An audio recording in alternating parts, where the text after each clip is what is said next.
Hello everyone. Today we are going to learn about the functions in Python. So what are the learning outcomes of today's session? We are going to learn about what are the functions, why the functions are important, what are some built-in functions in Python, and how a user can define user-defined functions. We'll discuss the difference between built-in function and user-defined function. We'll also talk about the arguments and parameters. Finally, we'll discuss about the return values in the context of function. So before understanding the functions in programming, let's understand the concept of functions in real world applications. So I hope every one of you have used the ATM machine. So if we list down what are the functions of ATM machine, we can say that in using ATM machine, we can check balance, we can withdraw cash, we can transfer money, and we also can deposit money to our account, right? So these are the basic functions of ATM machine. So we can say that an ATM machine performs predefined tasks using the information we provide. So what information we provide? We provide information as input, that is card number or in the ATM card, the pin code, and the amount that we want to withdraw. And it processes our request and gives us certain output. So now let's look into what is the concept of functions in programming considering the same ATM machines example. So as you know, we put ATM card in ATM machine as input and or pin code, and then we select the transaction, which transaction we want to perform, whether we want to withdraw amount or just want to check balance. So whatever the transaction we select, it processes our information and gives the output.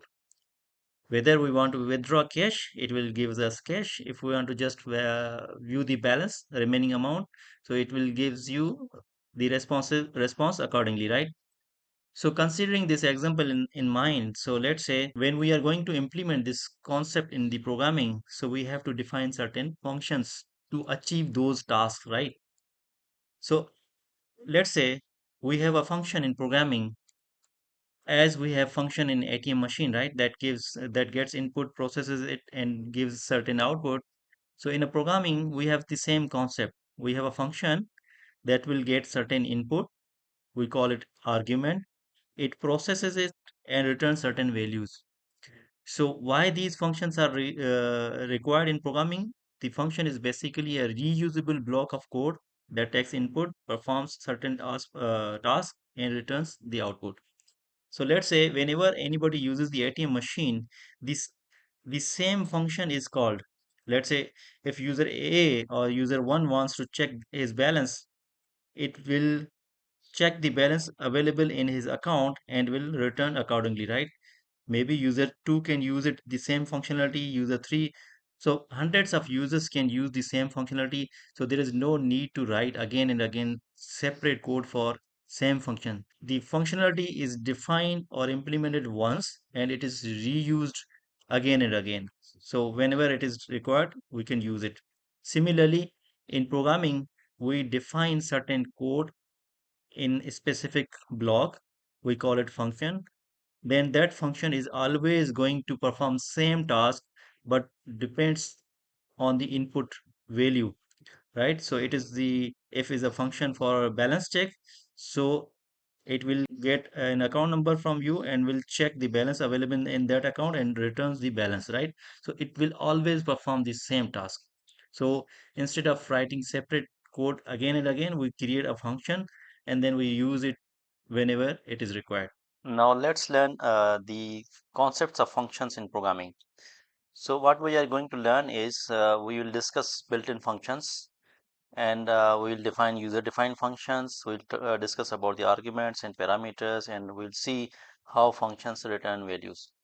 So as you are already writing code in Python, so let's discuss what are the built-in functions in Python. The most common function that we always use in our program, that is print function. So w- this is this print function is a basically built-in function available in Python. It is used to display the message or display the output on the terminal. So whatever argument, whatever the text you write inside the print function, this print function is going to display the message on the terminal. So this print, it is the name of the function, and then we have brackets, a small brackets that are used to give indication that this is a function, and anything we pass inside this brackets, that is called the argument.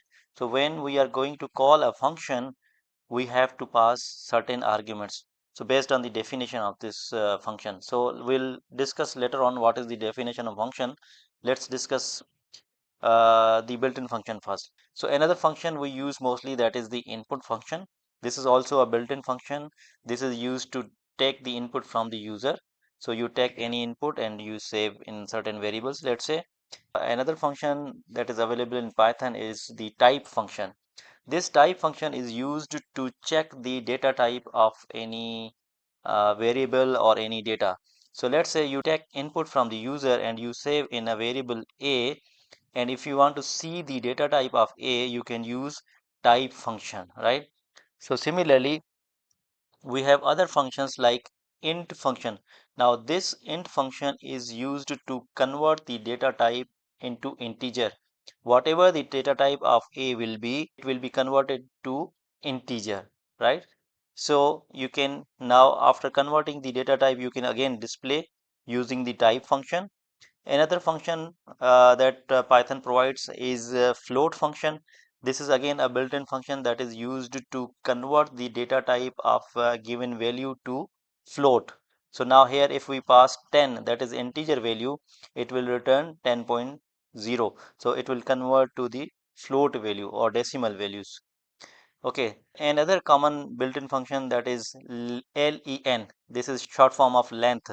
So whatever value you pass to this length function, it will give you the length of that particular argument. So here we have passed certain string value to this length function. It will calculate the number of characters and it will store, that will be stored in this variable, length variable. So you can display how many characters are in this string, right? So you can display using this print statement. Similarly, you can calculate the number of items inside the list. So if you have a list with 5 items which has 1 2 3 4 5, you can calculate the number of items available in list using the len function, length function. Okay, so if you want to add more items to any list, you can use append function, that is built-in function you can call using the list object. This will be used to add more items to the list, right? So append will add element at the end of the list. So after adding certain elements, you can again check the length of the list. So let's run this code and see what is the output. So if you see here, the first line was executed and it displayed I am print function, right? So this print function was executed and displayed the output. Whatever you inserted as a string, it was displayed. Then there is input function. So program will be waiting for the input until the user is going to give any input. The execution will be stopped, and then once you give the input, the flow will move to the next line. So let's say I put value as 50. So now if you check, the data type of the given input 50 is string. So by default, whatever you give input to the input function in Python, it is considered as a string, whether, even though if you put numeric values. So you need to convert that input into integer using the int function. Okay, so we use this statement to check what is the type of the data. So it displayed the data type of the given input is string, right? So after that, you converted using the int function, that is typecasting function. It converts type of the data to another type, right? So int function converts the given input into the integer form. So now whatever the data was in a, initially it was a string, now it is converted to int, if you can see here. So the data type of the given input 50 is converted to integer. So then again, if you want to use float function and you pass 10, it converted to 10.0. So this is float function. So float is basically used to convert the data type to float. Okay, so length function, here we have passed some string. So using the length function, we calculate the number of characters and stored in the length variable, and here we have displayed. So we got this is the length of the string, that is 53. So these are the 53 is the number of characters inside this string. So the spaces are also considered as a valid character. After that, we have a list which has 5 items. We displayed the length of the list is 5. Okay, then we added 2 more items into the list, and then we checked length of a list after adding 2 values is, now it becomes 7. So these are the basic built-in functions in the Python. Now we are going to learn user-defined function in Python. Let's create a new file. We name it user-defined functions. You can give any name. I'm just giving the name so that I can easily understand what type of code will be inside this file, right? So if you are going to define user defined functions, to define a function in Python, you need to use def keyword. So you use a keyword that is def. After that, you will give the name of the function. You can say, let's say you are going to define a function add, then you use small brackets, and inside that you can define a comma b. So now these a comma b are parameters, means whenever this function will be called, user has to pass 2 values to this function. So after that, this line will be called as function header. Okay, now we have to define the body of the function, what this function is going to do. Whatever you want to do inside this function, you will write that code here inside the body of the function. Let's say this function is going to add a and b, so we just say result equals to a plus b. Okay, so now you have defined this function. You can say print the result of a plus b is result. Okay, you can use f here to format the string. Okay, so we have defined this user defined function. If you want to run this program, this will execute, but there is no output on the screen. Okay, let me clear the screen first. So let's run it again. So see, this program was executed successfully, but there is no output because we have just defined the function. This is the function definition. So Python interpreter will understand that there is a function, its name is add. So if you want to display the addition of any two numbers, you have to call this function. How you can call a function? You just name a function add and then pass 2 arguments, means 2 values, because the definition of a function says whenever this function will be called, it will get 2 inputs. Okay, and it will perform the addition and will display the result. So now here we are calling a function add. Okay, let's say, now let's run it again.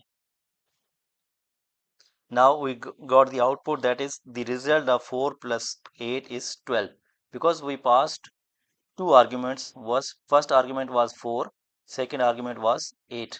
So the first argument was stored in variable or the parameter a, and the second argument was stored in the parameter b, and the addition operation was performed and the result was printed or displayed on the screen.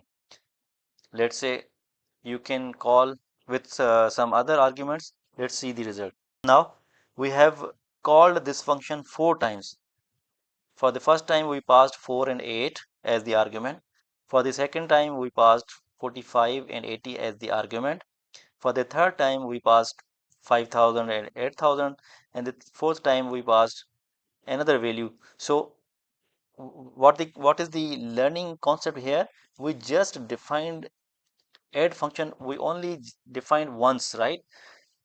Now we are calling it many times and with the different arguments, right? So this is the main advantage of the function. You define once and call it whenever you need that kind of operation. So you call you defined a function with def keyword, and you call a function and it is going to perform its task, whatever the instruction you have written inside the body of the function, that will be executed, and the result will be either displayed or returned. So here we have just defined a function that is going to display result. But if you want to take result back to the calling program, how you are going to do that? So this function is not returning any value. Whatever the result of a plus b is, it is just displaying the output. So if you want to write a function that should return value, so how you can write it? Let's say we are going to define another function def sub a comma b return a minus b. Okay, so now this function is going to return the value. Sorry, this is comma, not the dot. So now we have defined another function that is sub. Now let's call it here. As the definition of the function tells us that whenever this function will be called, it will return the value. So if we are going to call sub function, let's say sub, pass two values, let's say 100 comma 50. Now this function will return some value, right? So you can save those values in result variable, and then after getting that result you can print on a screen result. Okay, so we have two functions, add and sub.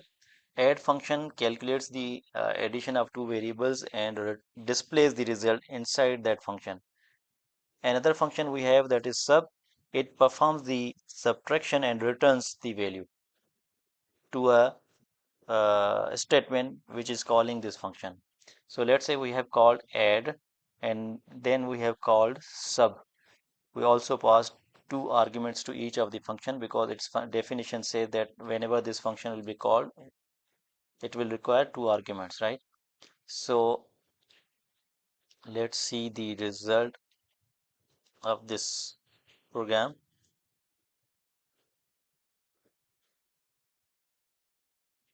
See, this add function was called and it displayed the result because the parent statement was inside this add function.